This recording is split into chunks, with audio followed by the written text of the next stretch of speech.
I ask myself, what on earth can help us to understand the things of the present, unless they are in the present?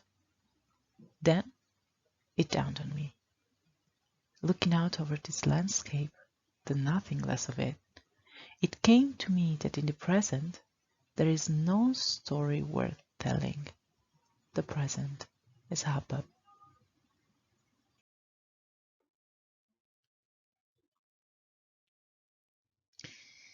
La Chimera is a novel written by the novelist Sebastiano Vassalli.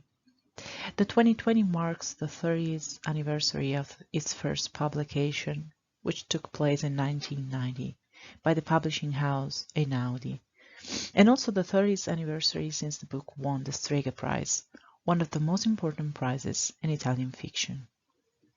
This award immediately made Vassalli's Chimera a bestseller, and it continues to be so even today. A book that continues to be read and studied, even in schools, along with Manzoni's The Betrothed. The story and the intention declared by the author is to tell in this novel the short life of Antonia, the young and beautiful protagonist of the novel, who grew up in an orphanage since her birth, which took place in the year 1590. Adopted by a peasant family from a village that has now disappeared in the countryside of near Novara, Sardino, she is accused of witchcraft and burned at the stake when she was only 20 years old. The ending of the book is revealed by Vassalli himself from the very first pages of the novel. This is because the true strength and beauty of the historical novel lies, more than in the story it tells, in the way in which the author accompanies the reader, page after page, towards the progressive discovery of the triggering events and the discovery of the varied humanity through the characters, always narrating events with passions and irony, with sarcasm, and also, at times, with disdain. From this point of view, La Chimera can be considered above all a beautiful and compelling story of the 17th century, which is able to speak to us of the present time as well, of our injustice, of our illusions, and for this reason, this is a book that still fascinates and at the same time keep on questioning readers. The book is full of characters, and from the very beginning, it's clear that Antonia won't be the only protagonist. Analyzing the novel, in fact, it is possible to recognize at least other two main ones: the bishop Bascapè, a symbol of the evil side of the church, and the one that perhaps represents the most visible reminder of Manzoni's influence on Vassalli's novel, the landscape, which in La Chimera becomes a strong protagonist, always present, and that literally invades all the pages of the book, the landscape of the paddy fields at the foot of Monte Rosa. Antonia is one of those characters with whom Vassalli has always confessed to live together, in the idea of getting up, eating, walking, talking with her, in the attempt to get closer and closer to her, so to better understand the context in which she lived, and thus describe it, and thus tell her story. But how does Vassalli live with Antonia and with all his characters? This secret of novel writers, and in particular historical novel writers, can be best understood if we try to turn on a light on the author's desk. That is, it is necessary to enter what is his literary workshop. In the case of Vassalli, this is composed by all those documents, autographs, magazines, reviews, articles, books, drafts, journalistic collaborations, letters, which after 5 years from the writer's death, thanks to a very demanding job, have been recovered and catalogued to make up what is now the Sebastiano Vassalli archive. About the novel La Chimera, in the Vassalli archive was found a sheet on which the author had scrupulously reconstructed the calendar from October 1609 to the end of 1610 to better tell the last tragic month of Antonia's story. Thus, he was able to follow the moments of his protagonist, which the calendar step by step. This document is part of those papers called first drafts. Among them, there are many block notes with other calendars, quotes related to the bibliography with precise references even to the pages of the novel itself, as well as historical books related to witchcraft, of the Inquisition, reports of witch trials, stories of Novara, and so on.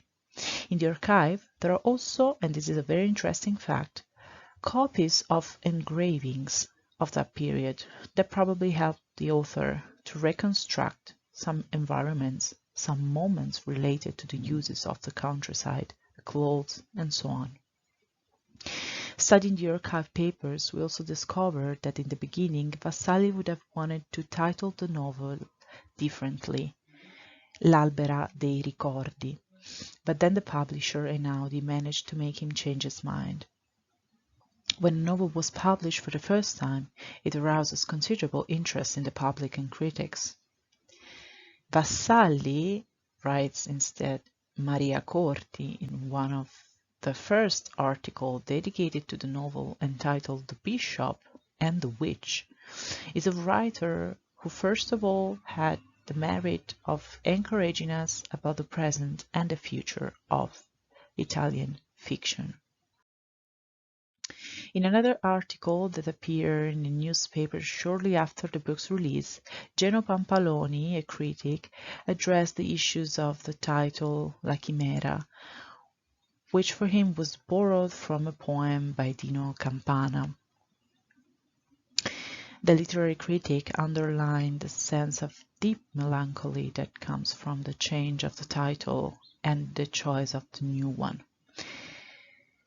Another linguistic, Gianluca Beccaria, writes that this nothingness, this desperate bitterness, this poetic of melancholy are a meditation of the nothingness and vanity of history. They pervade the whole novel. As already mentioned, in 1990 the Chimera won the Premio Strega, founded by the Belloncis, with 174 votes out of 414.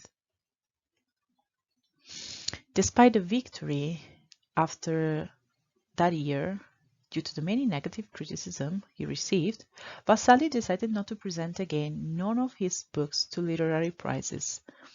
In that same year, however, he won another important prize, the Napoli Prize, and also arrived as a finalist together with The Silent Duchess by Dacia Maraini at the Campiello Prize, who finally was won by Dacia Maraini.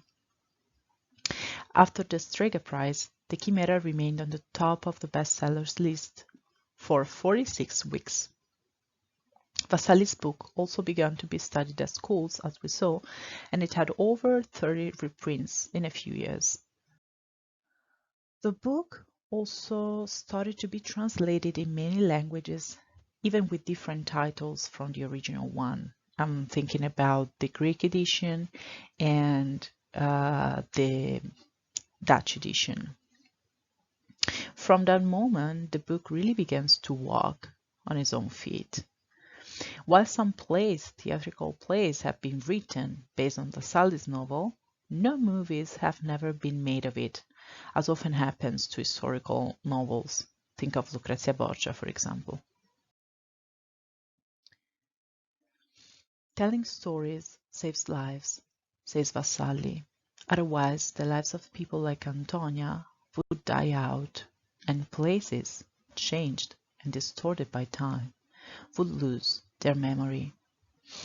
Antonia, an orphan girl, burned at the stake as a witch when she was only 20 years old, is now saved by the words of Sebastiano Vassalli, and she lives again together with a beautiful landscape and all the characters that the reader meet in the novel, more than 4 centuries later.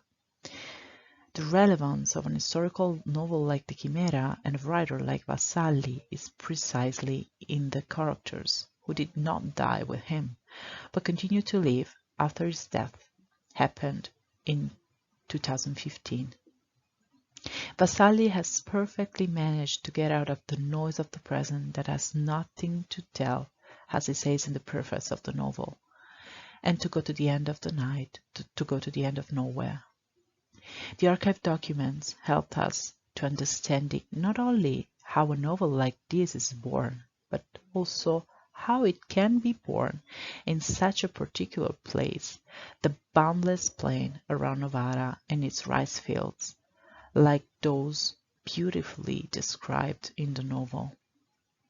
But above all, the archive papers helped us understanding that every story is not just personal story, but from personal stories, thanks to literature, all stories are transformed into something else, something new that can become collective. Quoting Nietzsche, Vassalli used to say that books are not men, but they are almost men, and they begin to walk from one generation to the next, from one era to another. In his autobiography interview, written together with Giovanni Tesio, entitled, not surprisingly, "And Nothing Full of Stories, Memories, and Considerations of a Time Traveler," Vassalli states, "I keep on believing in literature and its power to save memories." Not by chance, Vassalli is defined a time traveler, since he has always given a high value to the past, but even more to the future. He considers historical novels as, at the same time, a material and immaterial heritage, consisting of the miracle of words that holds back life, capable of walking alone, passing from one generation to the next.